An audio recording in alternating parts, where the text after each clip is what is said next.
Which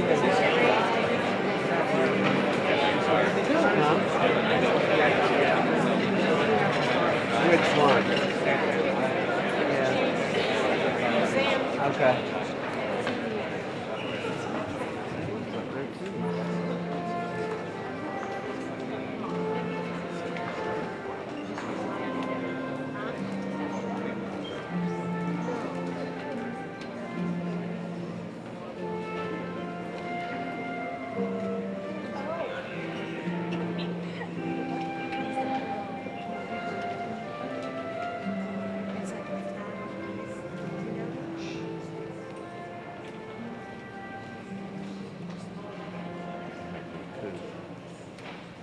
Good morning, ladies and gentlemen.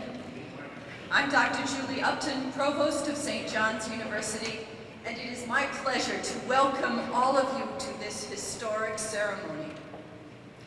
As we stand here today in the shadow of the World Trade Center, we celebrate the merger of two outstanding educational institutions, St. John's University and the College of Insurance, now known as the School of Risk Management and Actuarial Science of St. John's University's Peter J. Tobin College of Business.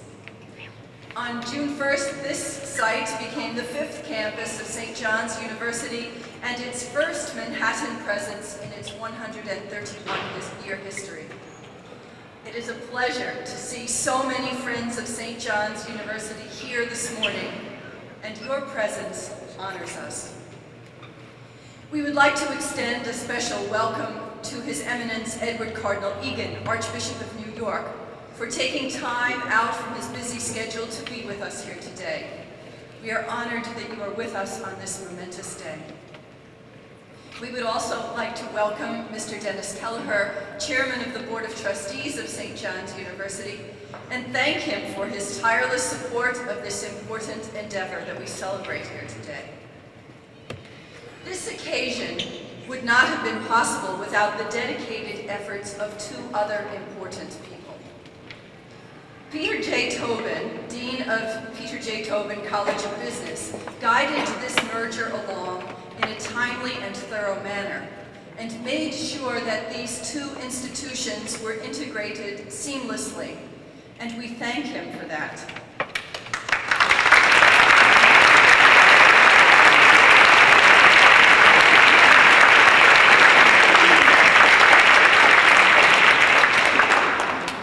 We also want to acknowledge Ellen Thrower, formerly president of the College of Insurance, now executive director of the School of Risk Management, for her vision and consummate leadership throughout this process.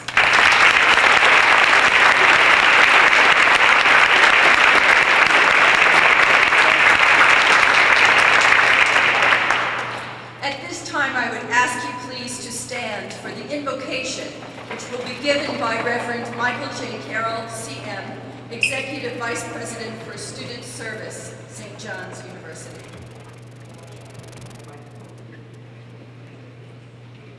Let us pray. Come, O Holy Spirit, fill this new campus of St. John's University with your holy wisdom.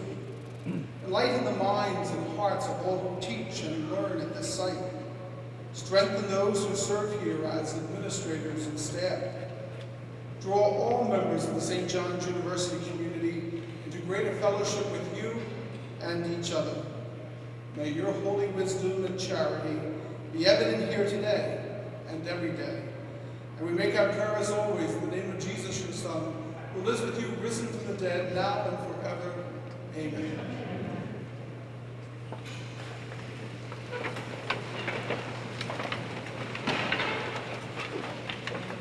Ladies and gentlemen, at this time it is my privilege to introduce Reverend Donald J. Harrington, CM, President of the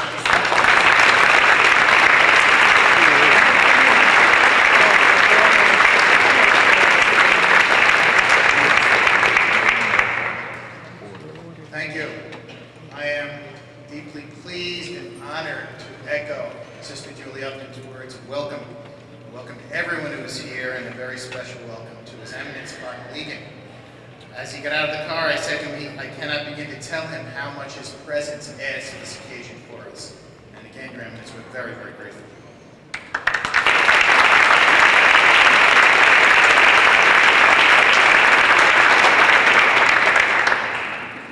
St. John's University numbers among its alumni many outstanding women and men. But clearly among the giants in that group is an individual who's seated next to Cardinal Egan, and that's Governor Carey, the former governor of New York State.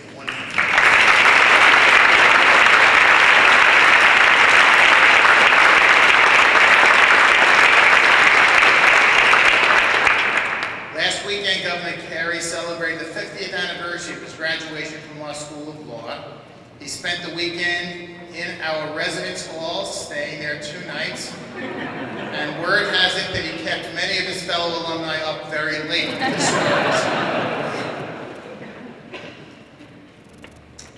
I'd also like to thank our own Board of Trustees. Many of the members of our board are present today, and I would ask you please to stand to be recognized.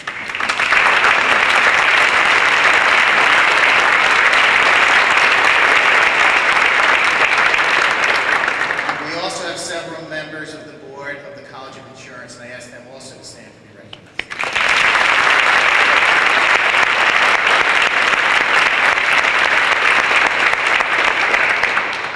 My friends, a few years ago, I remember well a conversation with our legendary Hall of Fame basketball coach, Lou Carnesecca. And we were talking in that conversation about what St. John's has become.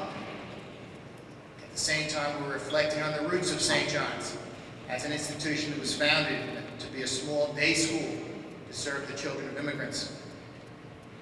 And Lou made a comment that has stayed with me. He said very simply, you know, Father, I think it's really a miracle what St. John's has become. He said other institutions were founded during the same era. Some do not exist anymore. Some have remained small day schools. But St. John's has just soared. And I think that's a miracle. And I agree with Lou in that assessment.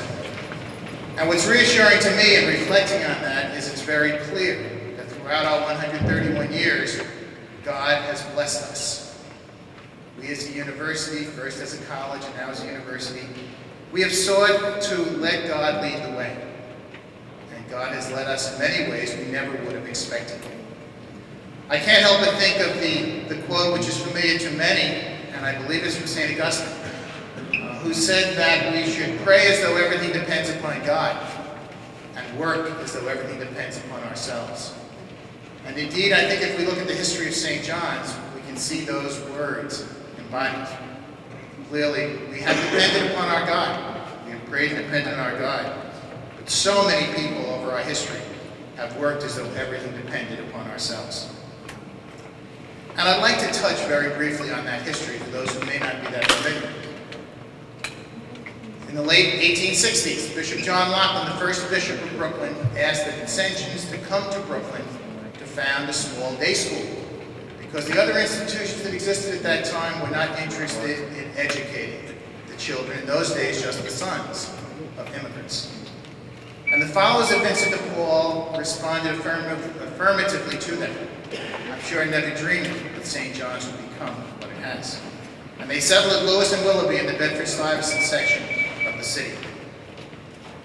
Within about 35 years, a second center was opened, Skirmahorn Street in downtown Brooklyn, for the professional schools, where law and pharmacy and business eventually found to be their homes. And for many years, the subways brought countless students to the downtown center. And then in the 30s, the administration of St. John's made a decision which many at the time for several years called a folly, when they purchased a golf course in Queens, the Hillcrest Golf Course. People said, why would St. John's need a golf course? And yet we know that golf course, in the last 45 years, has grown to be the home of over 15,000 students. Again, God's hand has to be at work in this. In 1970, Terence Cardinal Cook approached St. John's and said, the Sisters of Notre Dame in Staten Island have a very small day college which is going to have to close. Could you make that part of St. John's? We responded affirmatively to that. And Staten Island now is the home of almost 3,000 students. And more recently, in 1995, through the Vatican, we were approached and asked if we would be open to supplying graduate business education to the business community in Rome, because there was a need there, and the sons and daughters of business leaders did not have the opportunity in Italy for such an education. And with the help of the Vatican, we established then our third campus in Rome, where we now have our graduate students. In 1999, once again, we found ourselves venturing in another direction as we went to Eastern Long Island, to Oakdale, to assist the Christian Brothers, and again at the request of Bishop John McGann, to have a St. John's presence to enable the Christian Brothers, hopefully, to continue their fine work. And in September, we expect 200 to 300 students at the Oakdale campus. And now we find ourselves in Manhattan, in the financial district. Did we plan this? Not directly. It's been a dream. It's been a dream for a good while, part of our long-term plan to establish a Manhattan presence.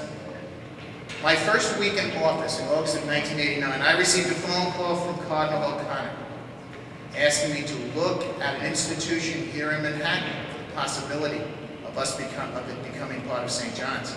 And I said, Your Eminence, I've been in office 3 days. Give me a little time. And he said, You're going to be in Manhattan. And over the years, over and over again, His Eminence would say, You're going to be in Manhattan. It's very interesting to me. About 2 weeks after Cardinal O'Connor passed away, the discussions began with the College of Insurance. So I believe that we're here not just because of our own plans, but again, we're letting God lead the way. But we still have to work as hard as we can to make this a success, as our other campuses have been a success. As we rely on God, we also have to rely on great people. And that's one of the reasons I have such wonderful optimism about this venture which we begin here today. This is truly an excellent partnership.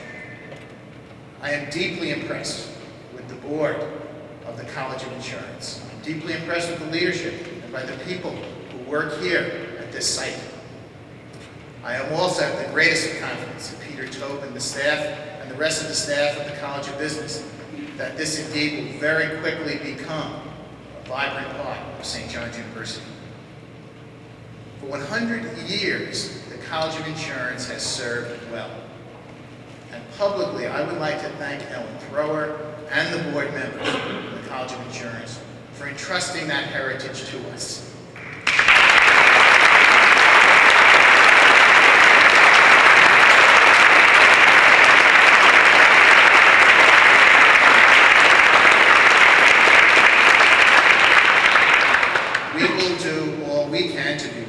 Trust, and to ensure that your hard efforts, the hard work you have done over the years will clearly bear great fruit. Last evening, I was at a reception at the Oakdale campus, and one of our alums of 50 years, Jim Needham, the former chair of the New York Stock Exchange, was reflecting on his weekend with us for his 50th anniversary. And he said to me that sitting on the stage on Friday night and listening to Governor Carey speak was the first time in many years that he felt his 2 feet were planted in a place that was truly home and where he belonged. And I say to the members of the community of the College of Insurance that I'm confident that very soon you will feel the same way about St. John's.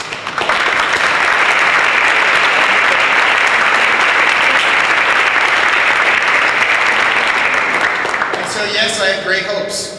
Great hopes that we will continue to allow God to lead us. Great hopes that all the members of our community, including our boards, will continue to work hard to realize our dreams. And we will, most of all, great hopes that we will be faithful to our mission to provide a quality education which is clearly permeated with the values, religious values, and also a special concern for the poor among us. But we can never forget the words of John Paul II, our Holy Father in his Apostolic Constitution on Catholic universities. said very clearly that Catholic institutions must remember first and foremost that they are academic institutions, and they must be marked by being rigorous and by being critical in the academic endeavor. And so first and foremost, we're conscious of our obligations as an academic institution to continue the fine academic traditions of the College of Insurance, to continue the fine academic traditions of St. John's University, to do it in a Catholic Vincentian way, but most of all, to every day seek to ensure that the quality for our students is a higher and a higher quality, because the world they enter is more challenging than ever.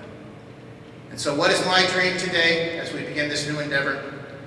That one day, this site in which we stand now will be a vibrant hub of professional education, but at the same time, that it will be a beacon of values and of special concern for the poor in this very special institution.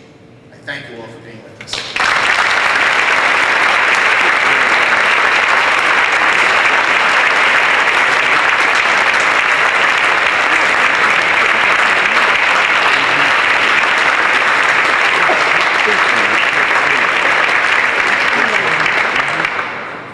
Ladies and gentlemen, it is now my honor to present His Eminence Edward Cardinal Egan, Archbishop of New York, who will say a few words and then perform today's blessing.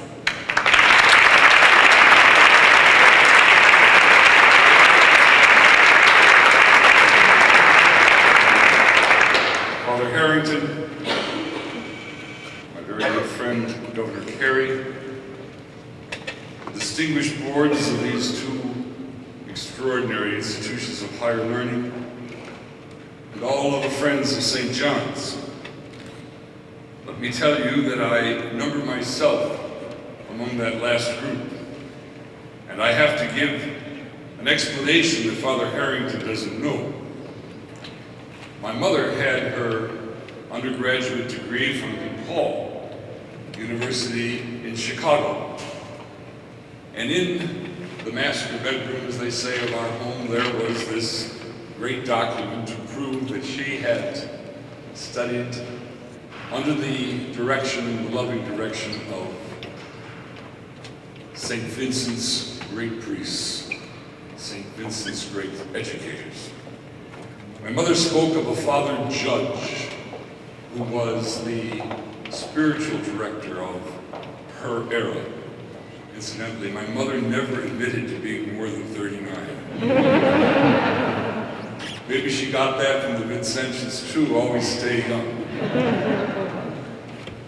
She used to correct our grammar and insist that we pronounce the English language the way that the immortal Bard wanted it pronounced. And when we failed in this enterprise, she always could point to the fact that there was a diploma upstairs in that bedroom that indicated she was an authority in this regard, and to do exactly what she had in mind. But even more than that, as a young priest back in the late 1960s, I don't think I ever told Father that I managed to get on the faculty for 2 semesters.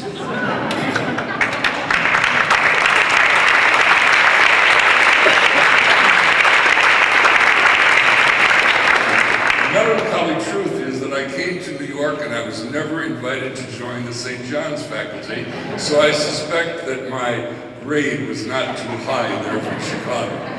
In any event, I take great pride in having had a part in the life of that other great, large Vincentian University, because St. John's and all of the Vincentian institutions care above all for those who need the care the most. Their service has always been the kind of service that Monsieur Vincent would want. The care for those who are hurting, the care for those who need a hand to move up. Yesterday morning I came down to ring the bell for the opening of the New York Stock Exchange.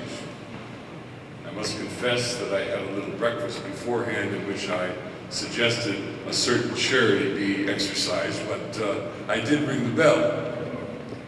And I mentioned to Mr. Grasso, who's the chairman of the Stock Exchange, that I would move the next day over to the holy part of Lower Manhattan.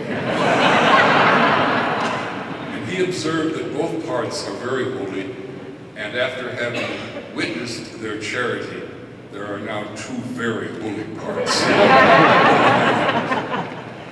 I congratulate St. John's University. You know, you're in Queens, of course. We have the Vicar General here, the great Diocese of Brooklyn. You're in Long Island, of course. You're in the Eternal City, but you're twice in the Archdiocese now. So you can figure it out very carefully.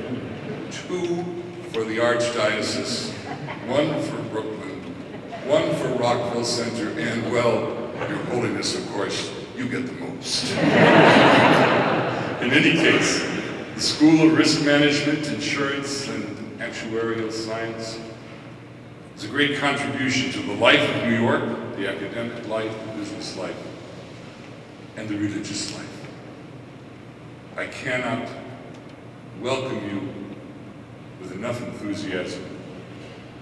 And I know that Cardinal O'Connor is upstairs seeing to it that this prospers, this grows, this inspires, and this continues to care for those who most need care.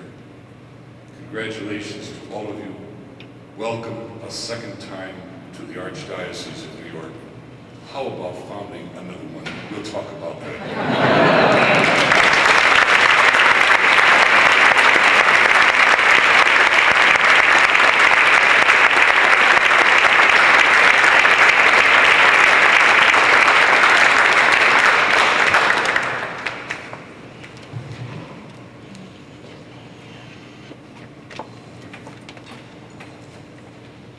The psalmist tells us, if the Lord does not build the house, in vain do its builders labor. Mindful of these words, we gather today to dedicate this new campus of St. John's University in God's name, and ask the Lord's blessing on the work of this place. Let us pray. Lord God, creator and sustainer of all good things, look with kindness and listen to our prayers as we gather this morning to dedicate this building for your glory and in the service of St. John's University community. Bless this place. Fill it with your grace. Grant to all who come into this place the protection of your care and the goodness of your love. Bless our students and faculty and all who come within these walls. May they find here a place of welcome and hospitality, a place of sharing ideas, a place for friendship, a place of faith in you and goodwill toward all people, a place where all might come to search for that understanding and wisdom that guide all human life. Gracious God, we ask you to continue to bless St. John's University, make it a place of justice, light, and peace, so imbued with the gift of your Holy Spirit, that through the prayer and example of St. Vincent de Paul, may we work together on behalf of the poor and for the betterment of our whole human family. We pray this, trusting in your goodness, for you, O God, forever and ever, Father and Son and Holy Spirit.